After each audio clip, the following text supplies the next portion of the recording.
Mesdames et messieurs, merci de nous rester fidèles. Bienvenue dans cette rétrospective de nos émissions de l'année 2014. Aujourd'hui, nous avons décidé de vous faire revivre quelques temps forts de nos différentes émissions durant l'année écoulée.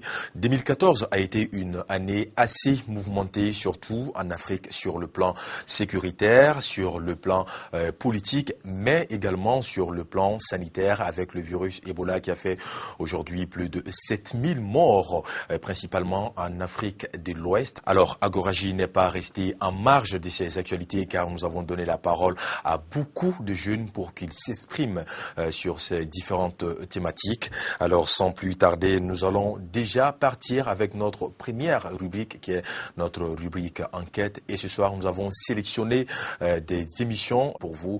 Nous allons les suivre ensemble, des parties intéressantes. Et juste après, on se retrouve.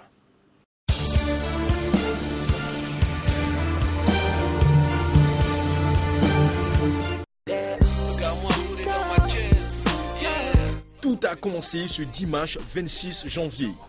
Les internautes se sont réveillés avec ça. Un nom propre à un profil. 3 personnes l'ont d'abord utilisé, puis 4, 5, 10, 100. 24 heures après, plus d'un millier de personnes. Mais qu'est-ce que c'est que cette fameuse chose dont sont accros des milliers de personnes sans en connaître la provenance? Une question sans réponse.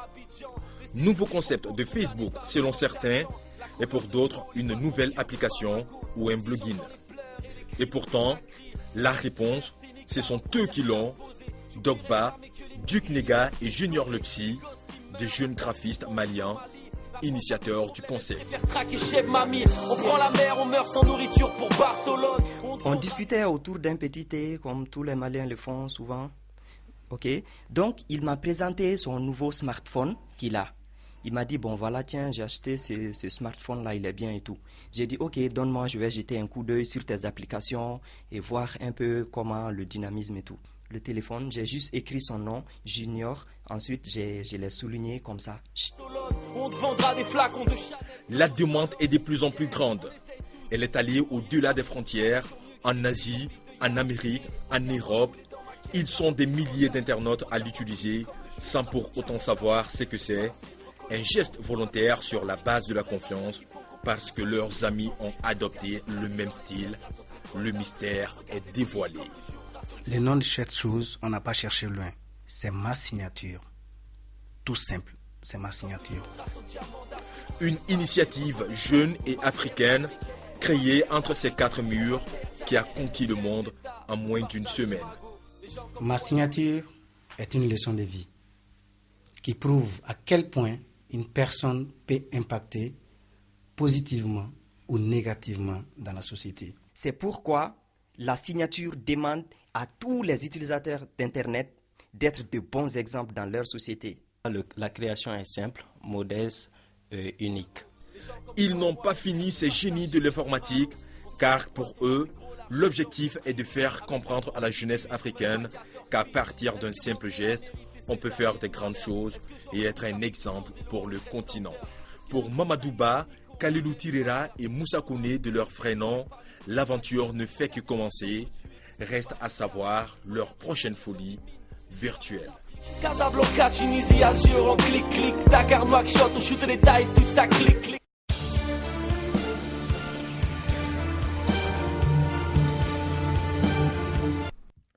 Jamais le baccalauréat malien n'avait été aussi désavoué à ce point. Environ 126 393 candidats étaient répartis entre 252 centres d'examen à travers le pays, excepté la région de Kidal. Au départ, tout semblait pourtant être parfait quand la ministre de l'Éducation nationale, Jacqueline Marie-Nana, lançait le démarrage des épreuves au lycée Mamadou Sarr ce mardi 10 juin. Une assurance qui ne sera que de courte durée. Comme si l'histoire se répétait, le même scénario qui s'est produit au cours du déroulement de l'examen du DF refait surface, la fuite des sujets. Une faute grave qui a conduit à la suspension du directeur du Centre national des examens de ses fonctions. Situation d'urgence qui nécessite une solution d'urgence, il faut changer les sujets d'examen en quelques heures. Une panique totale s'installa donc. Certains candidats ne composeront que 3 heures après le démarrage des épreuves. Résultat, la plupart des élèves concernés resteront en classe, même après 21 heures, les yeux figés sur leurs feuilles dans une obscurité presque totale, comme on le voit sur ces images.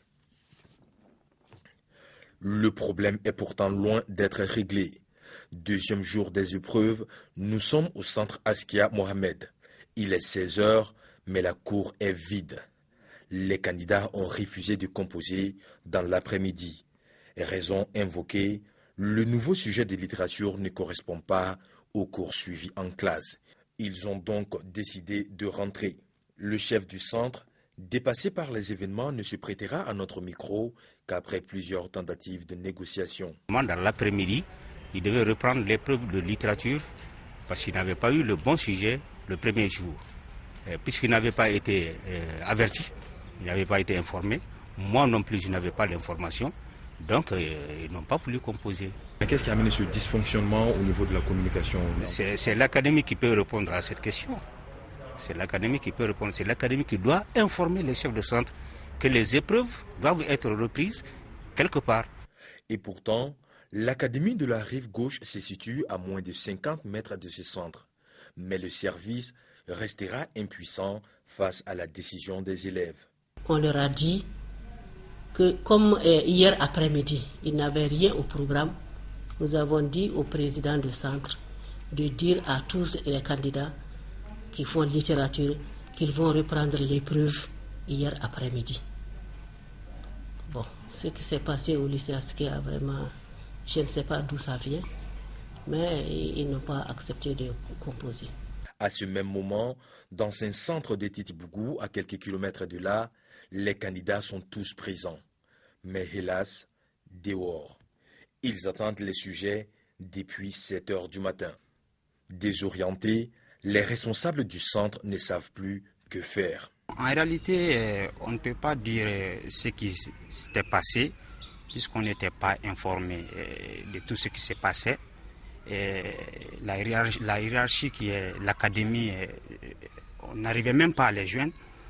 Par téléphone, on a tout fait. C'est vers 19h moins 15 que moi et mon chef de centre, on fait le déplacement d'un centre à un autre pour chercher des sujets pour les enfants. Donc c'est ce qui s'est passé sous les bougies et quelques torches. Selon nos sources, la filière sciences expérimentales a été oubliée dans l'acheminement des épreuves. Les candidats sont stressés, désespérés et révoltés. Ils ne savent plus à quel sens se vouer. Je viens d'attendre que nous allons reprendre la linguistique demain. Mais en tout cas, vraiment, je suis très inquiet. Vraiment. Je n'aimerais pas qu'à chaque fois, les sujets soient toujours répétés. À chaque fois qu'on parte, on nous dise encore de revenir et de traiter les sujets faits. Les sujets faits. Donc, en tout cas, ça ne nous plaît pas de venir sur les sujets faits. Si les élèves achètent les sujets, ça vient d'en haut d'abord avant de venir en bas. Ce n'est pas de faute des élèves. Si les élèves achètent, c'est normal. Si on voit les sujets, pourquoi on ne les achète pas? Si c'est à notre portée, on les achète. Ce n'est pas de notre faute vraiment.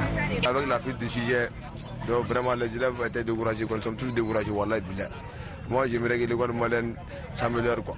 Pour la présidente de la commission éducation de l'Assemblée nationale qui a effectué une visite de terrain, les conditions de gestion de cet examen restent à désirer. Ce qui nous a surpris, jusqu'à 11 heures, les épreuves n'étaient pas là. En plus, le chef de centre nous dit que les épreuves sont venues en vrac, c'est-à-dire pas sous enveloppe. Comment on peut sécuriser des sujets, des épreuves de l'académie jusqu'à Niamankoro pour venir jusqu'à Daoudabougou entre les mains des chefs de centre sans enveloppe? Et pour le ministre de l'Éducation qui a fait la synthèse de l'examen ce vendredi, c'est un véritable réseau de fraudeurs qui est en place qu'il faut démanteler. Il y a une race d'individus qui est née il y a à peu près 15 ans à Bamako et qui vivent de ce marché. La période des examens, c'est un grand marché. Et ces gens vivent de ce marché. Il faut le dénoncer. Il faut traquer les auteurs. Et pour le déroulement du DF, elle affirme une fraude massive. L'EDF, il y a eu énormément de fuites. Quand nous nous en sommes rendus compte véritablement, quand nous avons eu des preuves, nous avons fait changer les derniers sujets. Rappelons que l'émission Kaz Saramaya avait mis à la lumière il y a de cela quelques mois le faible niveau de certains élèves et étudiants. Une situation qui avait créé un tollé auprès de l'opinion nationale et internationale. Les questions qui se posent à présent, sur quels critères ces feuilles d'examen seront-elles corrigées? Après ces fuites massives, les autorités de Bamako seront-elles à mesure de contrôler les examens à venir? Comment comptent-elles faire pour situer les responsabilités de ces fraudes? Des questions qui restent en suspens à l'heure qu'il est.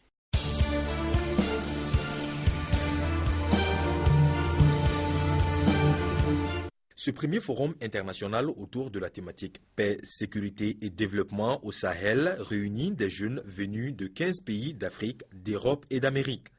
Durant 3 jours, les 300 participants vont échanger sur la problématique de l'insécurité dans la zone sahélo-saharienne afin de trouver des mécanismes pouvant permettre à la jeunesse d'apporter sa contribution.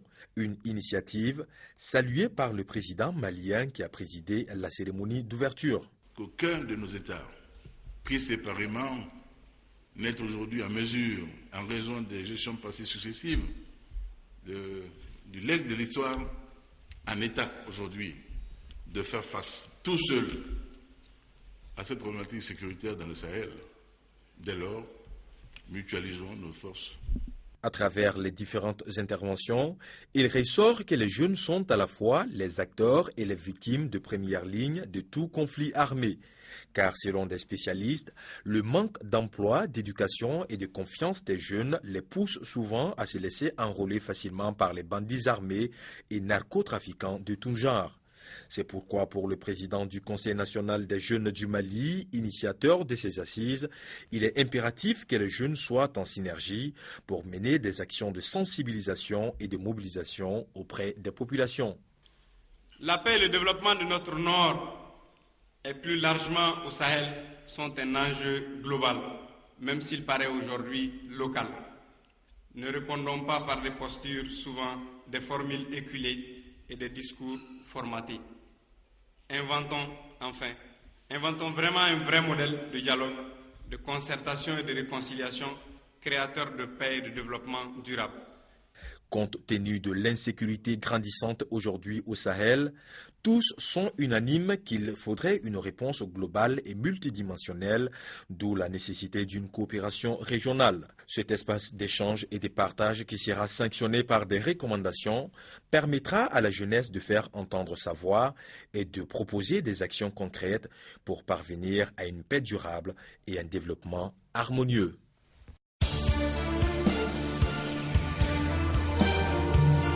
Bienvenue dans le ghetto, c'est notre rubrique micro-trottoir où nous partons à la rencontre des jeunes sur le terrain Agoraji. Comme vous le savez bien, c'est sur le plateau, mais c'est également hors de notre studio car nous donnons la parole également aux jeunes dans leur grain sur leur lieu de travail. En 2014, des centaines de jeunes ont pu s'exprimer, partager leur point de vue sans se déplacer sur les différentes actualités qu'on abordait sur le plateau ici. Et regardons ensemble quelques réactions dans Bienvenue dans le ghetto.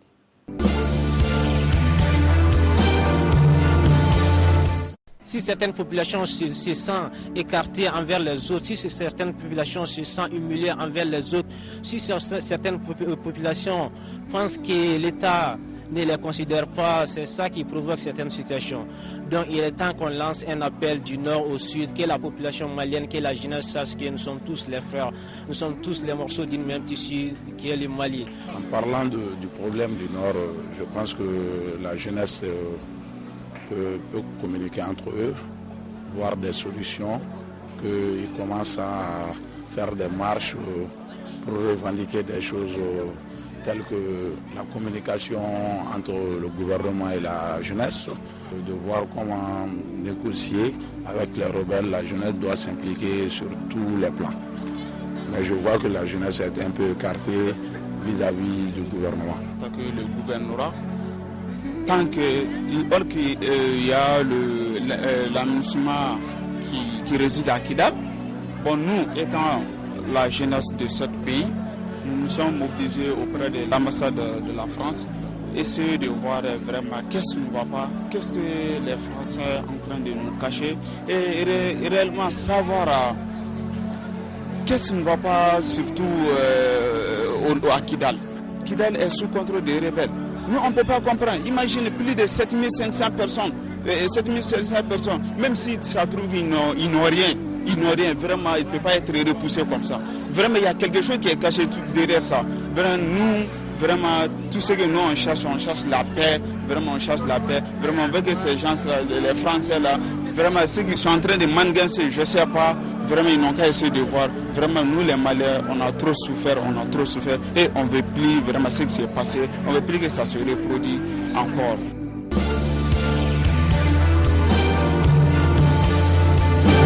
Au Mali, sont les épreuves du premier jour qui sont venues en retard. À part ça, bon, les sujets sont déroulés à temps. Mais on ne s'attendait pas du tout à ces sujets dont ils viennent de nous donner. Mais on a pu quand même le faire.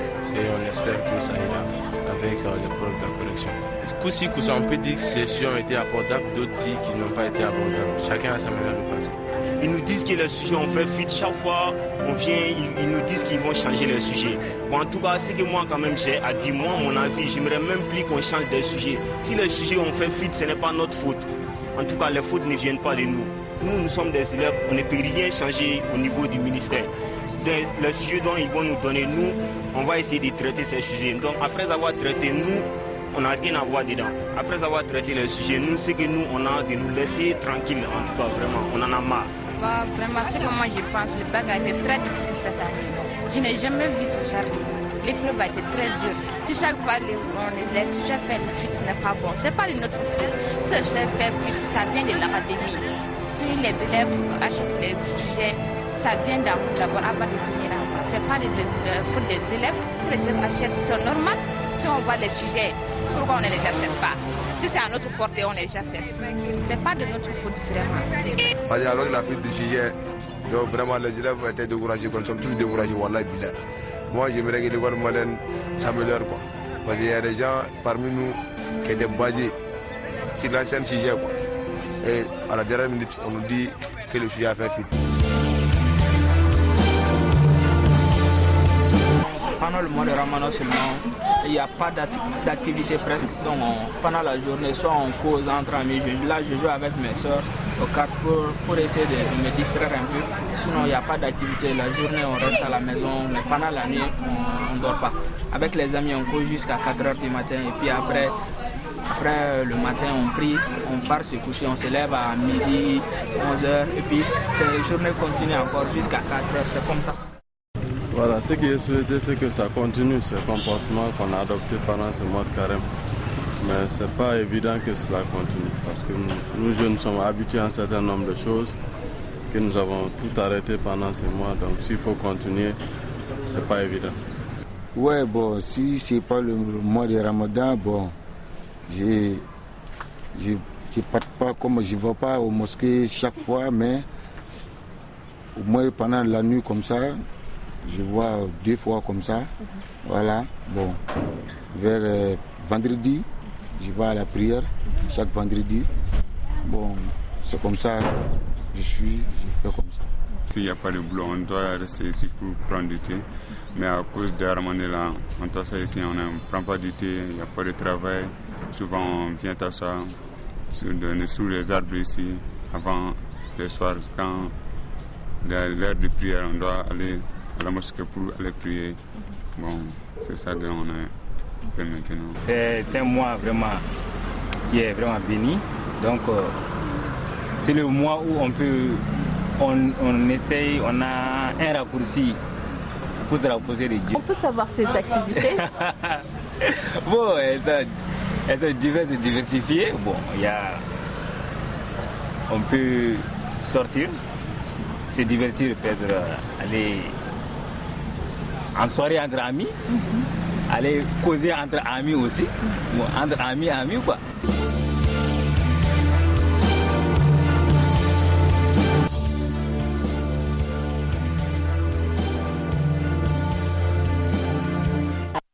la vie d'une nation, c'est très peu là-dedans. Et surtout, le moment n'était pas assez propice pour le président en venant pour au moins se réaliser ses vœux. Ibeka est venu avec des ambitions. Je crois que s'il a été plébiscité par les Maliens, c'est que quelque part, il a donné une image dans le passé. Et cette image existe toujours. Mais il faut voir qu'il y a certaines contraintes qui ne dépendent pas de nous. Nous sommes actuellement un pays sous perfusion et nous sommes régis par des institutions qui ont des volontés, qui ne sont pas toujours des volontés pour nous les Maliens et qui nous empêchent peut-être de prendre la voie de développement que nous voulons. On nous a dit ici, le 4 août 2013, qu'on ne négociera pas avec des bandits armés. On est en train de négocier avec les bandits armés. On est en train de négocier pour la répartition du Mali. On est en train de négocier pour pouvoir mettre une ethnie au-dessus des autres ethnies du Mali. On ne doit pas continuer à gérer le Mali de cette manière. Le pays, c'est la catastrophe. Parce qu'on avait cru qu'il avait une baguette magique pour remettre le pays en marche. Et nous nous sommes rendus compte que rien ne bouge. Rien ne bouge, ni les négociations, ni la vie économique, ni le développement des infrastructures. On nous avait fait comprendre qu'on pouvait mieux faire et avec l'arrivée du gouvernement, le foncier, les infrastructures, rien ne bouge. Oui, bon, dans les 1 an de Ibeka, je pense que Ibeka est venu en pleine crise. Bon, durant une seule année, il n'est pas facile au moins d'avoir une grande remarque par rapport à ces réalisations qu'il y a eu à faire. Mais en réalité, je vois que ça ne va pas parce que partout on voit l'argent ne circule plus.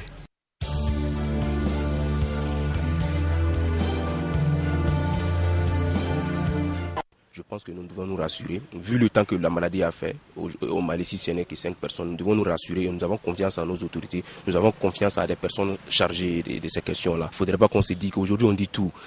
L'Ebola, c'est un projet, les gens veulent avoir de l'argent, c'est pas vrai, c'est pas vrai. Même si ce n'est pas vrai, s'il y a des mesures qui sont aujourd'hui proposées pour vous poser contre ces malades-là, je pense que le lieu est de respecter d'abord ces consignes-là, quelle qu'en soit la véracité de cette maladie. Bien sûr que j'ai peur, puisque c'est déjà ce qui veut dire que s'il y a 5 cas d'Ebola au Mali ici, ce qui veut dire que nous sommes tous concernés et c'est déjà grave déjà, puisque ces gens-là ont eu de contact avec d'autres personnes. Eux, c'est une maladie qui se propage, le fait d'être en contact avec quelqu'un, etc. Donc, ça fait vraiment peur. Bon, comme tout jeune qui a peur pour son pays, pour sa nation, nous avons peur d'Ebola. Et à travers cette peur, nous devons tout faire, informer notre entourage pour lutter contre Ebola. Peur, oui, ça fait peur. Surtout s'il n'y a pas de mesures à la taille de la maladie. À analyser comment le virus est entré dans le pays, ça fait peur. On a l'impression qu'on n'est pas suffisamment protégé. Mais bon, c'est déjà fait. Je pense que l'essentiel maintenant, c'est de faire en sorte que d'autres malades ne nous viennent pas de l'extérieur. Bon, vraiment, je dirais que moi j'ai des inquiétudes de conscience envers cette maladie parce que c'est une maladie très contagieuse et puis vraiment qui fait beaucoup de décès en Afrique et qui n'a pas de remède pour le moment. Place à présent au débat. En 2014, beaucoup de sujets d'actualité ont été abordés ici sur le plateau de Agoraji. Pour vous, nous avons fait ce soir une compilation des meilleures parties de ces débats d'actualité que nous avons abordés, qui ont surtout concerné souvent la situation sécuritaire en Afrique, également la gouvernance en Afrique et aussi la situation sanitaire avec le virus Ebola qui a fait aujourd'hui plus de 7000 morts, je le disais tantôt. Les temps forts de Agoraji à suivre en images. Dites-nous, quand vous partez sur Facebook, généralement, quelles sont les activités que vous menez là-bas? Moi, quand j'utilise Facebook comme moyen de promotion à travers ma société, étant donné que ça permet de toucher énormément de monde et énormément de jeunes. Donc j'utilise comme un moyen de communication et un moyen de présenter aux gens les produits que nous avons et également les services. Donc essentiellement c'est ce que je fais. Et également je reste un petit peu en lien avec mes proches un peu partout dans le monde. Mais la chose principale que je fais, je l'utilise comme un outil commercial. Donc je développe mon activité. D'accord. Monsieur Diarra, c'est la même chose pour vous, outil commercial, Facebook, Twitter? Bon, moi, je me sers plutôt des réseaux sociaux comme un outil d'information. Et ça me permet de m'informer, d'informer les autres, donner mon avis sur différents sujets. C'est ce que moi je fais des réseaux sociaux. D'accord. Monsieur Diawara, nous avons vu que vous créez beaucoup de sites internet et puis généralement on les voit défiler aussi sur les réseaux, par exemple Facebook. Ce sont principalement les activités que vous menez là-bas? Bon, les réseaux sociaux en général, moi je pense que au jour d'aujourd'hui, c'est l'outil de communication qu'on peut dire le plus efficace et gratuite. Oui, si on peut le dire. Et aujourd'hui, en prenant l'exemple sur Facebook ou Twitter, ces deux-là, on va s'arrêter aux plus populaires. Même LinkedIn par exemple.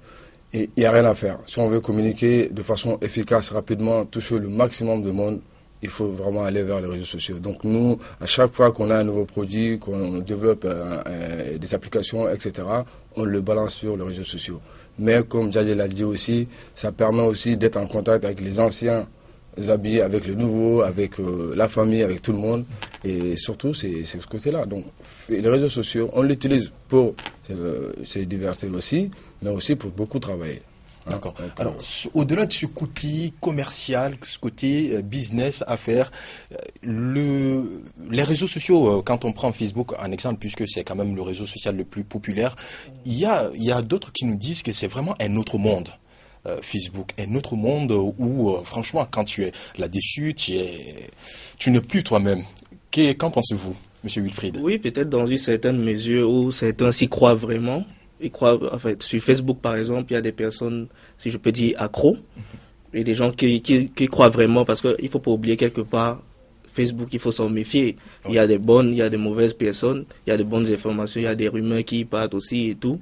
Donc il y a des gens qui se croient vraiment dans la vraie vie là-bas, quoi. Ils se croient vraiment être dans un monde parallèle, si on peut dire ça comme ça. Et justement, se prennent souvent pour des gens qui ne sont pas. Peut-être c'est dans cette mesure-là que beaucoup de personnes considèrent ça comme un tout autre monde, puisque là tu te fais une nouvelle famille que tu ne connais, peut-être tu ne connais pas forcément ces gens que tu acceptes comme amis, mais on tisse des liens, quoi, parce que le but c'est déjà aussi de rencontrer, comme on a dit, réseau social, il faut se créer des réseaux, quoi. Au fait, il y a l'affidament, il y a des syndicats des artistes, plein de choses. Mais tu sais qu'il y a une loi au Mali qui interdit la vente d'alcool à des enfants de moins de 18 ans, qui n'est jamais appliquée. Voilà, et le prochain combat qu'on est en train de mener, on est en train de recenser. Voilà, parce que j'allais dire, malheureusement, ce n'est pas que dans le domaine du rap seulement. C'est pas que dans le domaine du rap. De l'alcool. Donc c'est tous les fléaux. Il y a beaucoup d'autres choses qui est là. On est en train d'analyser la loi de 2009. La loi de 2009 qui est en train, qui a donné une base légale à l'homosexualité au Mali. On est en train de le débattre pour sortir dans le Donc c'est pour dire qu'il y a tout un arsenal juridique, administratif, mais qui n'est jamais mis en place ou qui n'est pas bien travaillé par les personnes en charge. D'accord. Sur les réseaux sociaux, on est très suivi. On est à 19 000 vues et commentaires par rapport à ce débat. Ça montre qu'on est très très suivi. Il y a une autre réaction ici. Selon Kadette Gayatri, ce sont ces jeunes rappeurs-là qui doivent être des bons exemples, les imams de la jeunesse, leurs oreilles et leurs bouches, afin de défendre la cause de la jeunesse et de la mettre sur le droit chemin. Mais ils n'ont rien trouvé que d'humilier les parents. Elle dit ici qu'elle est très triste et c'est vraiment très très touchant. Pour Diawalas, si l'horreur est humaine, eh bien le pardon aussi. Ils sont tous nos frères, sachons garder raison. Vous voulez intervenir? Voilà. Au fait, je vais adresser Warren là. Je vais Warren quoi. C'est-à-dire, n'y a pas intervenu. C'est uniquement parce que Warren a idée le fait que c'est-à-dire ni kumani kumana ko bu contrôle mais faut que garde donc mo surtout contrôle c'est-à-dire ko tibe mo la minute qui bla rapport au contrôle en fait faut que waran ko donc quoi mo citer mo contrôle. Rapidement, comme on l'a dit, moi je voudrais juste déjà remercier l'intervention de Salia que je connais depuis un certain moment et lui dire que merci, mais ce travail nous on a déjà commencé au sein du hip-hop à travers d'autres rappeurs. Vous voyez ce que je veux dire? Donc, les rappeurs, c'est des gens conscients à la base. Donc, ce petit dérapage-là, il ne faut pas que ça les jette le discrédit surtout. C'est grâce aux rappeurs qu'il y a certaines choses qui ont été découvertes au Mali. Je ne vais pas citer le nom. Donc, ils font un travail noble. Face à ces dérapages, moi, je mets non seulement le travail de ces mêmes rappeurs-là, qui font vivre beaucoup de gens, même si à travers des choses qu'on décrit aussi, chacun est dans son rôle, comme je l'ai rappelé, mais je mets aussi en face le discours d'un monsieur comme Penzi, qui parle de Douba. Je mets en face d'eux le discours de Master Soumi, des gens comme Amkoulel, des gens comme, que dirais-je encore, bref, de tous les autres rappeurs, au fait. Tata Pon, Yeli, je mets leur... Et même les jeunes également. Et même d'autres jeunes. Et récemment... chanté. Et même Ibawa, ils ont vraiment bien chanté dans le passé. Cosby, voilà, qui sont très bien. Et donc, je voudrais juste finir par ça. Il y a quelque chose, moi, qui ne me plaît pas, que je vois beaucoup, c'est ce regard condescendant que les gens ont envers les rappeurs. Tout le monde se pense qu'il peut donner des conseils aux rappeurs. Mais je suis désolé. Ce sont des jeunes, on est tous des jeunes, mais c'est des gens respectables, c'est des gens qu'il faut qu'on respecte dans ce pays, parce qu'ils sont très très importants sur le plan économique et sur le plan politique. C'est important. Donc j'estime qu'aujourd'hui, vraiment, il faut qu'on arrive à faire un état des lieux, trouver les solutions pour avancer, voilà, main dans la main, et éventuellement trouver également une richesse ensemble, en fait, tout simplement. D'accord. Monsieur Riva Jean-Félix, vous êtes le président du Conseil national des jeunes de la Centrafrique qui traverse d'ailleurs présentement une crise politique, humanitaire à la fois. Vous, comment voyez-vous la situation dans votre pays, vu que ça ne bouge pas beaucoup? Merci, Monsieur Kaba, de m'avoir invité à ce débat. Et comme vous l'avez dit, la République centrafricaine traverse un moment dramatique de son histoire. Certes, on a connu des crises dans ce pays, mais malheureusement, ce qui se passe aujourd'hui dépasse l'entendement de tout le monde, parce que la crise s'est déplacée, les conflits se sont déplacés et ont pris une autre tournure. C'est les conflits identitaires. Et donc, c'est ça le véritable problème. Et donc, nous, jeunes de la République centrafricaine, nous nous mobilisons à chaque fois que les choses se passent dans notre pays pour attirer l'attention de ceux-là qui veulent déstabiliser. Parce que vous savez, toute cette crise a été instrumentalisée. Ils ont déplacé ça pour parler des musulmans, des chrétiens, alors que les musulmans et les chrétiens ont vécu toujours dans une harmonie. On a connu des crises dans ce pays où les ethnies s'affrontaient, mais on n'a jamais touché aux musulmans. Et avec la venue de la Selika, les choses ont changé. Et aujourd'hui, il y a de cela 2 mois, les musulmans, certains musulmans ne pouvaient pas traverser un certain nombre de quartiers. Et les chrétiens aussi ne pouvaient pas aussi venir chez les musulmans. Et c'était vraiment dramatique. Et donc, mais je pense que la jeunesse est un espoir. La jeunesse, c'est un espoir parce que c'est une force. Et je pense que si on se mobilise avec les autres jeunes de l'Afrique, partager des expériences comme par exemple ce qui se passe ici au Mali et ailleurs, nous pensons que nous pouvons changer les choses, parce qu'il n'y a que les jeunes qui peuvent changer. Vous savez, la Selika, quand elle est venue, 80% de ceux-là qui ont amené la Selika au pouvoir, c'était des jeunes. Les anti-Balaka, quand ils sont venus également pour chasser également affronter les Selika, 80% étaient des jeunes. Donc les jeunes peuvent changer positivement les choses au lieu de prendre les armes. Donc voilà un peu ce que nous pensons et c'est ce que nous faisons chaque fois. Mais il y a de cela 1 mois, dans la capitale, les choses se sont apaisées et aujourd'hui les musulmans et les chrétiens, les non-musulmans, autant pour moi, s'entendent. Dans le kilomètre 5 par exemple, il y a des chrétiens, des non-musulmans aussi qui viennent au kilomètre 5, il y a des musulmans également qui circulent librement, surtout dans la capitale, même si à l'intérieur du pays il y a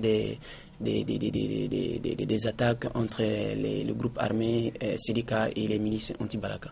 D'accord. Alors, un problème récurrent aujourd'hui, on assiste à une prolifération, à une montée en puissance des groupes djihadistes dans la zone, dans la bande sahélo-saharienne. Un problème récurrent car ces groupes-là arrivent même à développer des trafics de tout genre, des prises d'otages, etc. On peut en citer.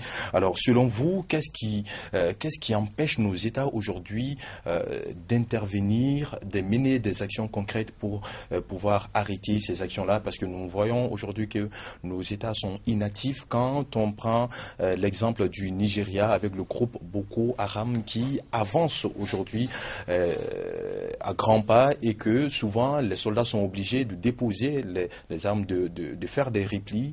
Est-ce qu'aujourd'hui nous sommes en capacité de faire face à ces groupes terroristes, Monsieur Touré? Oui, seul pour répondre à cette question, je dirais non. Seuls nos États ne peuvent pas faire face à la montée du terrorisme. Et je pense que ça a été affirmé dans les débats qui se passent en ce moment au cours du forum.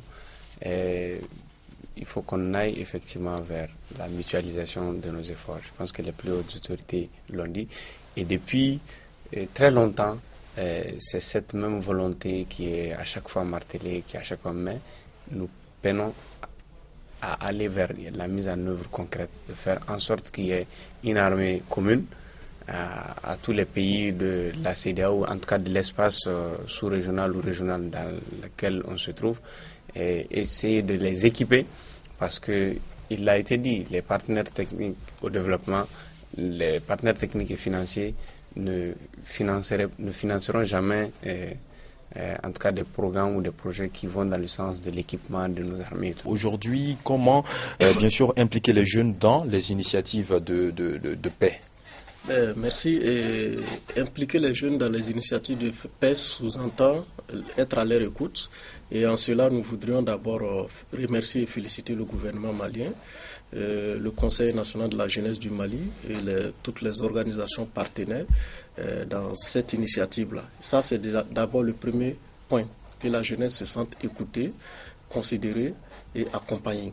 Et les jeunes qui sont dans des structures organisées puissent à leur tour être à l'écoute de la base pour remonter l'information et la vraie information au niveau des décideurs afin d'orienter des politiques viables. Parce qu'aujourd'hui, quoi qu'on dise, tout ce que nous disons a été déjà pensé, réfléchi, proposé. Des projets, des fonds existent un peu partout. Mais comment il faut orienter ces fonds de sorte à ce que ce soit véritablement bénéfique pour la stabilité, la paix et le développement? C'est ça la première question. Et cette question, on peut la répondre à travers l'audience qu'on donne aux jeunes. L'équipe au grand complet de Agoraji était en août dernier au Niger pour un numéro spécial sur l'emploi des jeunes dans ce pays. L'État nigérien, vous êtes sans le savoir, est arrivé à créer au bout de 3 ans plus de 500 000 emplois. Des jeunes leaders nigériens ont commenté cette réalisation sur notre plateau et nous vous invitons à revenir sur les temps forts de cette émission. Première question, bilan, 3 ans après le lancement du programme Renaissance, est-ce que vous pensez que la jeunesse a été fortement impliquée dans l'exécution de ce programme? Nous allons commencer avec Dr Garba. Merci de l'occasion que vous me prenez pour que je me prononce sur la situation de l'emploi. Après 3 ans de gestion de pouvoir par son excellence Issoufou Mahamadou, président de la République, chef de l'État, je pense qu'en question la question d'emploi, lors de son bilan, plus de 470 emplois ont été créés. Et ça, c'est au profit vraiment de la jeunesse. C'est l'axe 8 du programme de la Renaissance, c'est la création de l'emploi. Donc je me dis, il y a de cela, en avril, nous avons organisé une activité pour le féliciter, le remercier et l'encourager dans le sens d'encore persévérer la création de l'emploi.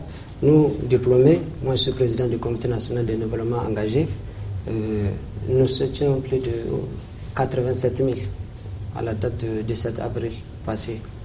Je me dis que si dans la jeunesse, rien que diplômés, on prend 87 000, ça veut dire qu'on a réduit de façon drastique le taux de chômage des jeunes. C'est vrai, on n'a pas tout expiré. Il y en a plein. Et quand vous voyez, au-delà des diplômés, nous avons les activités non qualifiées. Par exemple, dans le domaine de bâtiments, dans le domaine des infrastructures de façon générale, dans le domaine de récupération des terres. Donc je me dis qu'un accent particulier a été visé sur la jeunesse. La jeunesse occupe une place très importante parce que le moteur du développement, sans la jeunesse, rien ne marche. Et nous avons compris que depuis l'arrivée du président, dans tout le secteur, il y a eu le recrutement des jeunes. Ça concernait la santé, l'éducation, l'environnement, la justice, les régies financières, et tous les secteurs sont concernés. Et ça explique vraisemblablement l'implication de la jeunesse dans la gestion de l'administration. Okay. Alors, Monsieur El Kabir, est-ce que vous êtes du même point d'avis que Monsieur Garba tout à l'heure, qui dit qu'il y a eu un accent particulier surtout sur la question jeunesse au cours de ces 3 ans de mandat, surtout question emploi jeune? Bon, merci pour l'occasion que vous m'offrez. Parlant de la question de l'emploi, je crois que ça fait partie du devoir de tout chef d'État de s'impliquer dans la prise en compte des préoccupations majeures de sa jeunesse, dont entre autres le plus prépondérant, c'est celui de l'emploi. Maintenant, par rapport à la question de la gestion, des 3 ans de gestion du président de la République, Issoufou Mahamadou, moi je crois qu'il y a des efforts qui ont été faits, mais ces efforts ont manqué d'efficience. Ont manqué d'efficience dans le sens où, quand vous prenez au Niger, notre population la jeunesse constitue plus de 75% de la population. Et donc, quand vous prenez la frange la plus jeune, celle qui est active, selon les rapports de l'IDH, est composée d'à peu près 4,3 millions de jeunes actifs qui sont là. Et parmi ces jeunes, quand vous allez faire la proportion, à peu près 3,2 millions sont en manque d'emploi. Donc il y a 3,2 millions, que ce soit des jeunes du milieu urbain ou du milieu rural, qui sont en manque d'emploi. Et c'est l'écrasante majorité. Donc je pense que quand on parle de la question d'emploi, il faut voir l'emploi dans le sens des diplômés et l'emploi dans le sens de non-diplômés. Et par rapport à ça, je crois que le bilan reste mitigé parce que si la question de la promotion de l'emploi a été efficiente, je crois que certaines crises majeures que nous retrouvons, notamment cette question de terrorisme, où c'est le manque d'emploi, c'est la misère qui entraîne les jeunes en fait à embrasser ces terrorismes, où vous avez beaucoup qui sont tentés d'emboîter le pas à ceux qui vont à l'exode, avec le leurre de l'Eldorado occidental. Donc je crois qu'il y a beaucoup de choses qui manquent. Maintenant, par rapport à la question du bilan du président, je crois qu'on a fait plus de propagande que d'actions efficientes sur le terrain. Même le cas, par exemple, de ceux qui ont été recrutés, même pas dans le cadre d'emploi définitif, mais dans le cadre du service civique et autres, il n'y a pas d'efficience, il n'y a pas de valeur ajoutée effective dans l'économie nationale. Parce que quand vous prenez, nous, ici au Niger, avec les services civiques, par exemple, où vous allez voir beaucoup de jeunes qui sont appelés au service civique ou ceux qui font ce qu'on appelle les contractuels, c'est des gens qui n'ont pas de travail. En fait, ils sont recrutés juste dans le sens de taire leurs besoins financiers, mais en vérité, quand ils vont, ils n'ont pas de travail. Moi, je connais beaucoup de jeunes aujourd'hui qui vont dans les services civiques, mais quand ils vont, leur patron même leur dit allez-y, faites 2 tours, dans 2 semaines, vous revenez juste pour faire acte de présence. Donc, ça veut dire qu'en matière d'efficience, il n'y a pas d'efficience. Maintenant, pour revenir par rapport à votre question, moi, je crois que nous allons revenir là-dessus, mais le bilan n'est pas satisfaisant. D'accord. Ok. Alors, président du Conseil national des jeunes du Niger, le bilan n'est pas satisfaisant. Dit tout à l'heure M. El Kabir, vous, est-ce que vous êtes du même avis que lui? Je pense que c'est ça aussi la liberté d'expression. Et rien que la liberté d'expression acquise au Niger, je pense est un plus. Et il vous souviendra que le président actuel est arrivé un 7 avril 2011 et pendant l'investiture, il a pris l'engagement de créer 50 000 emplois par an. Quelques mois après, c'est la guerre au Mali qui a déclenché. Le Niger était tellement exposé, et étant situé entre la Libye, le Nigeria voisin avec le phénomène de Boko Haram, personne n'a pensé d'abord que le Niger allait être épargné. Donc le premier emploi que les autorités de la 7e République ont donné à cette jeunesse, c'est d'abord cette quiétude sociale. Si aujourd'hui Africable se déplace au Niger pour faire un débat en toute tranquillité, c'est parce que quelque part, il y a la paix. Mais mieux, tout à l'heure, nous avons suivi le débat, le reportage que vous avez effectué, où le ministre de l'Emploi, qui est d'ailleurs un jeune qui a été nommé récemment ministre en charge de l'emploi, parce qu'il était secrétaire général de l'OJN, l'organisation des jeunes, d'un des partis qui est aujourd'hui allié au pouvoir. Il a été nommé ministre. Et aujourd'hui, à la dernière fois, lorsque le président a fait son bilan, c'est plus de 470 000 emplois. Je n'ai pas de preuve que 470 000 emplois ont été créés. Mais je pense que des conditions ont été créées pour permettre à des jeunes mieux. La création d'une structure de Dr Garba vient après qu'ils ont été recrutés grâce à ce régime. Mais il faut dire aussi qu'il y a beaucoup d'insuffisances. Quand vous prenez aujourd'hui les jeunes entrepreneurs, parce que la création d'emplois, ce n'est pas seulement à la fonction publique. Mieux, si on veut développer l'économie, il faut nécessairement qu'il y ait des jeunes entrepreneurs. Aujourd'hui, la fiscalité est tellement étouffante que lorsqu'un jeune crée son entreprise, au bout d'une année, 2 années, l'entreprise meurt parce que le jeune ne peut pas s'en sortir avec le régime fiscal actuel. Ainsi s'achève cette rétrospective de nos émissions de 2014. Merci à vous de l'avoir suivi. L'objectif reste le même, permettre à des milliers de jeunes de s'exprimer sur toutes les thématiques qui les concernent, bien sûr, sans tabou et dans le plus grand respect. Par ma voix, au nom de toute l'équipe de Agoraji, nous vous souhaitons une année de paix pour tous les États qui sont en conflit aujourd'hui, une année de relance économique pour nos États africains, une année d'implication de la jeunesse dans les instances de décision à travers le monde, une année de dynamisme et d'émergence pour tous les jeunes engagés pour la cause de l'Afrique, pour le développement de l'Afrique. En 2015, nous vous promettons plus d'émissions encore. Merci à vous de nous avoir suivis, Jeunes d'Afrique et d'ailleurs, et à très bientôt sur notre chaîne. Au revoir.